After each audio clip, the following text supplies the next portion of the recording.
Everyone, welcome to my YouTube channel और मैं हूं आपकी फ्रेंड मनीषा। तो फ्रेंड्स, आज फिर से हाजिर हूं आप सबके लिए एक यूजफुल वीडियो लेकर। तो फ्रेंड्स, अगर आप प्रेग्नेंट हैं तो आपको ज़रूर पता होगा कि आने वाली 28 अक्टूबर को ग्रहण पड़ने वाला है, जो कि चंद्र ग्रहण रहने वाला है। अभी अभी 14 अक्टूबर को भी ग्रहण पड़ा था, बट वो सूर्य ग्रहण था, वो हमारे भारत में नहीं दिखाई दिया था। जो 28 अक्टूबर को चंद्र ग्रहण पड़ने वाला है वो हमारे देश में दिखाई देगा और इसका सूतक काल भी हमारे देश में लगेगा। ये इन्फॉर्मेशन आपके पास जरूर होगी, बट कई महिलाओं को नहीं पता होता है कि ग्रहण के समय हमें कौन कौन सी सावधानियां बरतनी है और क्या क्या गलतियां नहीं करनी है। वैसे तो फ्रेंड्स, बहुत सारी महिलाएं इन बातों को नहीं मानती हैं कि ग्रहण में अगर हम कुछ करते हैं तो बच्चे पर इसका असर पड़ता है, बच्चे पर नेगेटिव असर जरूर पड़ता है अगर हम कोई गलतियां कर देते हैं। बट जो ज्योतिष शास्त्र होता है उसके अनुसार जो ये नेगेटिव वाइब्स होती हैं, नेगेटिव एनर्जी होती है, इसका प्रभाव बच्चे पर 100% पड़ता है। अगर जो महिलाएं हैं गलतियां कर देती हैं, सावधानियां नहीं बरती हैं ग्रहण के टाइम पर, तो उनके बच्चों में डिफेक्ट पैदा हो जाता है, जैसे कि किसी के लिप्स कटे आ जाते हैं, किसी के ईयर कटे आ जाते हैं। जैसा कि फ्रेंड्स कहते हैं, मानो तो पत्थर भी भगवान होता है और ना मानो तो गंगा जी भी बहता हुआ पानी है। उसी तरह से अगर आप मानना चाहते हो कि ग्रहण में हमें सावधानियां बरतनी चाहिए तो हमें जरूर सावधानियां बरतनी चाहिए। और जिन महिलाओं को इन सबसे परेशानी होती है, वो नहीं मानती है कि ग्रहण में गलतियां करने से बच्चों के लिप्स कटे आते हैं, बच्चों में कोई डिफेक्ट होता है, तो वो इन बातों को ना माने, वो उनको इन बातों को ना माने। तो चलिए फ्रेंड, जो महिलाएं जानना चाहती हैं कि क्या क्या सावधानियां बरतनी है, उन सब के लिए ये वीडियो आज मैं लेकर आई हूँ, ताकि आपको सही टाइम पर सही इन्फॉर्मेशन मिल सके और ग्रहण के टाइम पर आप कुछ गलतियां ना करें और सारी सावधानियां बरतें, ताकि आपका जो होने वाला बेबी है उस पर कोई भी गलत असर ना पड़े, कोई भी उस पर नेगेटिव एनर्जी ना जाए और वो एकदम से हेल्दी बेबी हो। फ्रेंड्स, अगर आप प्रेग्नेंट हो तो ये वीडियो आप सभी के लिए है और बहुत ही यूजफुल रहने वाला है। तो वीडियो को लाइक जरूर करना, चैनल पर नए हो अभी तक सब्सक्राइब नहीं किया है तो प्लीज सब्सक्राइब करना। तो चलिए फ्रेंड्स, वीडियो को शुरू करते हैं। तो सबसे पहले हम ग्रहण की टाइमिंग जान लेते हैं। अगर आपको नहीं पता है तो जो ये ग्रहण है वो 28 अक्टूबर को रात को 1:05 से शुरू होगा और जो इसका समापन है वो 2:24 पर होगा। कई लोगों को इस बात में भी कंफ्यूजन है कि जो ग्रहण की डेट है वो क्या 28 अक्टूबर है या फिर 29 अक्टूबर। वैसे तो 12 बजे के बाद जो डेट होती है वो चेंज हो जाती है। वैसे तो जो टाइमिंग है 12 बजने के बाद जो डेट होती है वो चेंज हो जाती है, मतलब कि 29 अक्टूबर चल जाता है। बट फिर वही कंफ्यूजन हो जाएगी सबको कि 28 को है या 29 को है। जो ग्रहण है, जैसे कि आज 28 तारीख है, इसी की रात को है, मतलब कि जिस दिन 28 तारीख है उसकी रात को ही ग्रहण है। 12 बजने के बाद 1:05 से ये चालू होगा और 2:24 पर इसका समापन होगा। और जो इस ग्रहण का सूतक काल है, जैसा कि जो चंद्र ग्रहण होता है उसका सूतक काल 9 घंटे पहले लग जाता है, तो ये भी चंद्र ग्रहण रहने वाला है। इसका सूतक काल 4:05 शाम से लग जाएगा। और जो सूर्य ग्रहण होता है उसका जो सूतक काल होता है वो 12 घंटे पहले लग जाता है।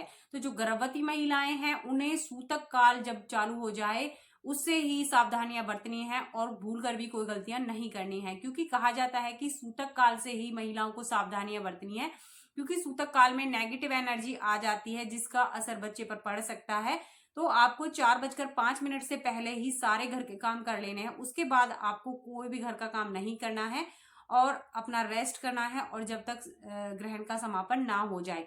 कई महिलाओं के क्वेश्चन होता है कि क्या हम ग्रहण के टाइम पर खा सकते हैं। तो आप जरूर खा सकते हैं, क्योंकि बहुत ज्यादा लंबा सूतक काल और ग्रहण हो जाता है। वैसे तो दोस्तों, जो ग्रहण का टाइम है वो 1:05 से है चालू और रात्रि के टाइम कोई नहीं खाता है। पर जो सूतक काल है वो काफी लंबा रहने वाला है। गर्भवती महिलाओं के लिए सही नहीं होता है इतने टाइम तक भूखा रहना। तो आप बिना किसी परेशानी के खा सकती हैं, पी सकती हैं। और कई महिलाओं को क्वेश्चन होता है कि क्या हम ग्रहण के टाइम पर टॉयलेट पास कर सकते हैं, फ्रेश होने जा सकते हैं। तो आप जरूर जा सकते हैं। आपका जो वॉशरूम है वो अंदर ही होना चाहिए, मतलब घर के अंदर। आपको जो चंद्रमा की रोशनी होती है वो आपके शरीर पर नहीं पड़नी चाहिए। अगर आपका वॉशरूम अंदर है तो आप बिना किसी परेशानी के ये सारी चीजें कर सकते हो। और कई महिलाओं का जो प्रश्न होता है, क्या हम ग्रहण के टाइम पर पानी पी सकते हैं। तो आप पानी जरूर पिए, क्योंकि इतने लंबे टाइम तक बच्चा प्यासा नहीं रह सकता। बच्चे को पानी की बहुत ज्यादा जरूरत होती है। तो आप ग्रहण के टाइम पर पानी भी पी सकती हैं। आपको ध्यान रखना है कि 4:05 से पहले ही आपको तुलसी के पत्ते तोड़ लेने हैं और जो भी भोजन आपने बनाया है उसमें आपको तुलसी के पत्ते डाल देने हैं, और पानी में भी आप तुलसी के पत्ते डाल सकती हैं।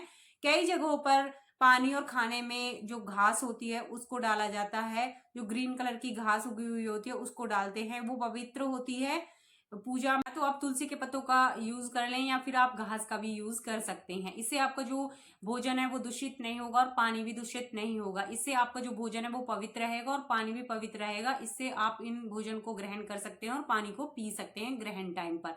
और आपको ध्यान रखना है, ग्रहण टाइम पर आपको कोई भी नुकीली चीजों का यूज नहीं करना है, चाकू छुरी का यूज बिल्कुल नहीं करना है।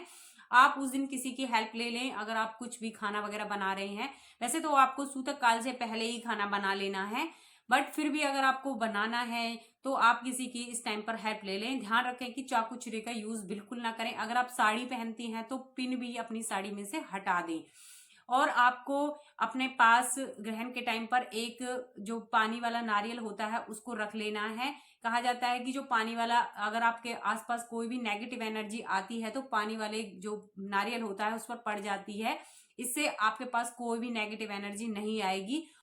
सूतक काल में मंदिरों के कपाट बंद कर दिए जाते हैं, मंदिरों को जो मूर्तियां होती हैं उनको नहीं छुआ जाता है, और जो धार्मिक किताबें होती हैं उनको आपको इस टाइम पर पढ़ना है। मूर्तियों को आपको नहीं छूना है और धार्मिक किताबें आपको पढ़ते रहना है। आप धीमा म्यूजिक भी सुन सकती हैं, इससे आपके बच्चे के पास पॉजिटिव वाइब्स जाएंगी। और ग्रहण के टाइम पर आपको अपने रूम के अंदर ही रहना है और अपने जो भी खिड़की दरवाजे हैं उन पर पर्दा लगा लेना है, ताकि आपके रूम में चंद्र ग्रहण की जो रोशनी है वो ना आए और आप पर इसका गलत असर ना पड़े।